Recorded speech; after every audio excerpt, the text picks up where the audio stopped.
Hello, this is Spellbinder, reporting on an article by Jim Kirwan on 3312, and it's called The Day That Didn't Happen.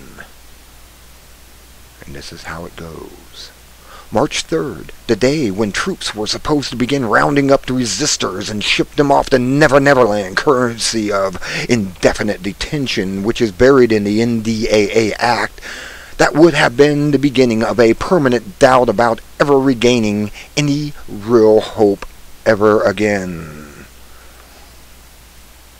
That would have happened if Obama had not changed his tune for the second time on this act of treason.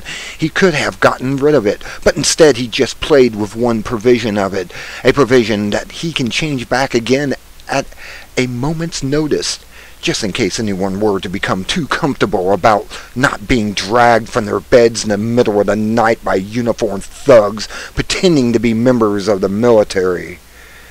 Maybe that's why it is so quiet today, almost as if time itself had stopped. Had it? But today there's another problem that merits the public much closer inspection. This problem is recently passed ban on all protest anywhere on American soil. This passed the House by a vote of 388-3. Criminals. Since Bush stole the election in 2000, the country has no longer had any representatives whom the public could complain. You can write to them or call their various offices, but you will not be heard because none of us count. They only answer to AIPAC, to the multinational corporations, and to the totally corrupted private banks worldwide. That's how come they came into office as paupers and leave as millionaires. We supposedly elect them. Another lie. They are each appointed by those that have the power. And then they go on to continue everything they ran against, which is the key to illicit wealth unending.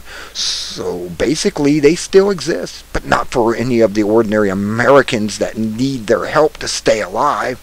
This was the case before the ban on the public protest of any kind anywhere on American soil. Let's review. We are citizens of a place that taxes us to the point where nearly 85% of everything we supposedly make goes back to the government that is supposed to represent us in our dealings with the same government. The first person to publicly proclaim that the complaint department inside the government did not exist was LBJ himself when he declared the origins of his great society. However, too few people ever noticed because they were too busy trying to get in on the freebies and to become part of the inner circle of the new establishment that was being created to crush the former United States using methods outlined here, except that at the time of these methods were still cloaked in stealth to avoid disturbing the herd. That was during the time that the Congress began to forget their own constituents, the people that they supposedly elected them, so that the Congress could concentrate upon pleasing those that were willing to pay handsomely for their right to write the law and end the voice of the public forever. Voting machines finished that job in today's world so that no politician need to have anything to really fear from those they supposedly represent. But ironically, the Congress, and indeed all the government's officialdom, actually does fear the people, which is why these draconian laws are being passed at the speed of light against the people whom they all fear. The public is finally about to realize that all their voices have now officially been silenced under penalty of arrest or military disappearance. No more demonstrations, public or private, shall be tolerated by the government fiat created by the Congress and rubber stamped by the impostor in the tarnished house. This fact coupled with the government's isolation from the body politics, there is no longer any way to be able to petition the government for redress of grievances that was required in the U.S. Constitution. The government says that this is necessary for security reasons in time of war. Yet there has been no attack upon the nation from outside since the Revolutionary War. What had happened here within the first 45 minutes of the attack on 9/11 was the operatives of the CIA and the Pentagon in civilian clothing spoke to reports on camera while the attacks were going on. The attacks lasted an hour and 45 minutes. However, nothing was ever proven concerning those attacks in the ground, and the government said came from Afghanistan. Shall we launch our war against Afghanistan without any proof at all? Just the clandestine word of the government who said that the attacks on 9/11 came from Afghanistan, which of course was never proven. Never.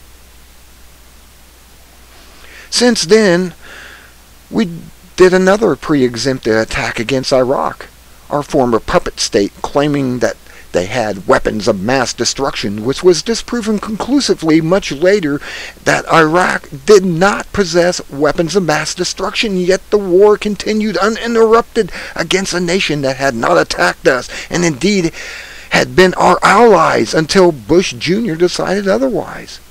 From there, we moved on to Pakistan, and to Somalia, and to Yemen, and to Libya, and now to Syria, and possibly Iran, none of whom have ever attacked the United States. So how can we legitimately be at war with so many countries that have not attacked us? The answer is we can't be doing this legally. We have become the major rogue nation on the planet, together with Israel, who together with a foreign policy of attacking anyone that fails to automatically and unconditionally surrender to us as soon as we express a desire for whatever the target country might still possess.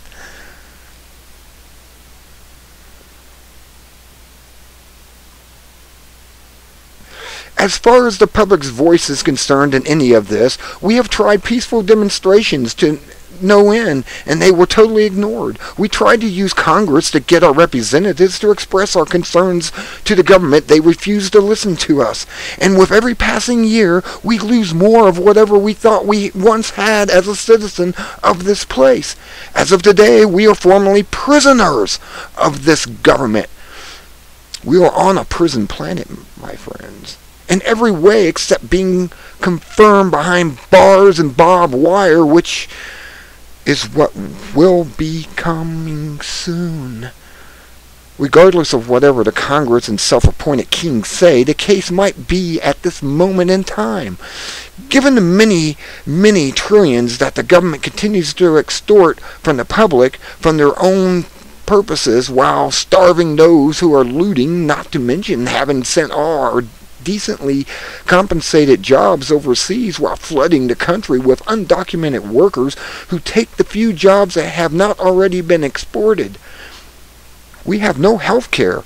Our education system is Orwellian. Our lives are living testaments to the public criminality of the government and their owners, who routinely shame every American at every opportunity, whether on the streets, in our homes, or via TSA at any other encounter between the cops, government officials, whatever such encounters might occur. And now we are not allowed even to complain. Those signs you've all seen in the public transportation hubs, no smoking, no eating, no drinking, will soon be added to also read, no thinking, no question, no talking. And soon they shall also add, thought crimes will be prosecuted to the fullest extent of the law, and any resistance will not be tolerated. Is this the country you were born into? Where is the justification for all this barbaric brutality and unquestioned suspicion of every man, woman, and child in this country? Gandhi raised a point in India that 300 million Indians could not be controlled by 100,000 elites, and he was proven correct, because 99% in that case was able to drive out the 1% in that time and in that place. So why have we not been able to act?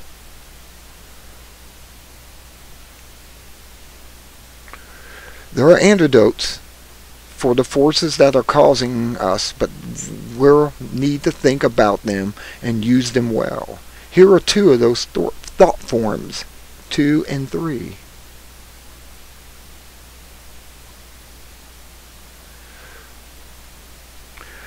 Has the time forever passed when any American can still choose to disagree with his or her government? If not, why not? The problem will not fix itself. We must change it, or unconditionally surrender ourselves to the scum of the earth that has come to kill us all. So enjoy this one day off from the hell that will be unleashed for the next 6 days of conflicting clashes and global rips of the fabric of the world. You can get a hold of him here. Here are the 3. Orwell's startling world is officially here. There's a link to that. David Icke, brilliant speech. You gotta see this. David Icke, enough is enough. Time to fly. Well, this is the article that I wanted to bring to you. This writer himself, Jim Kirwan, is the best writer I've seen in a long time. Come along. He's got everything down. You can find more of this at Rense.com. He's one of the major writers for Rense, and he does a wonderful job. He does his own artwork. So when you're looking at this, you're seeing his artwork. I just want you to know that this is not going to come out well if we don't stand up now. They are moving faster than I've ever seen them move. I mean, it's just like timeline 0 coming on the 21st of December is happening, because things seem to be just going click, click, click, just faster and faster. Every day's a week instead of a day. I mean, that's what I'm seeing. Wow. Well, we can only hope that we can get out of this with our lives. I mean, really, this is bad. I mean, we have Fukushima, which is 4 Chernobyls going on. We have war drums banging in the Middle East again, with the Americas wanting to go after Syria and Iran, and they're selling islands off to Russia and the Alaska islands so they can go in and attack Syria. That's what they're trying to do. Is they're trying to buy a war and make Russia sit back and watch by giving them some islands. Oh well, that won't work. I don't think Russia will go for it. They might. It depends on the islands they give up. They might do it, but then you still got China, who has interest in Syria and Iran. And I don't know how they're going to pay them up. We owe them everything. This is going to be an interesting next month or so to see what happens. Sit back, get your popcorn, and watch the show. Because I don't think we're going to be able to do anything to stop it personally or with a group. These people are hell-bent to go to war, and I don't think we can stop them. I mean, the only thing we could do is go up as a force of 2 or 3 million onto these Washington District of Criminals and drag them out. And drag these criminals, these treasonous traitors out of Congress and the Senate. And tar and feather them, maybe, to show what they are. And just kick them out of town. But, you know, that's not violence. That's justice. Violence would be to hang them for treason as they deserve, but we won't do that. We'll just banish them to a country of their socialist thinking. Oh well. That's really all I had to say. My thoughts, my rant for the day, Sunday, March 4th, 2012. Until next time, this is Spellbinder saying, be good or be good at it. And good day.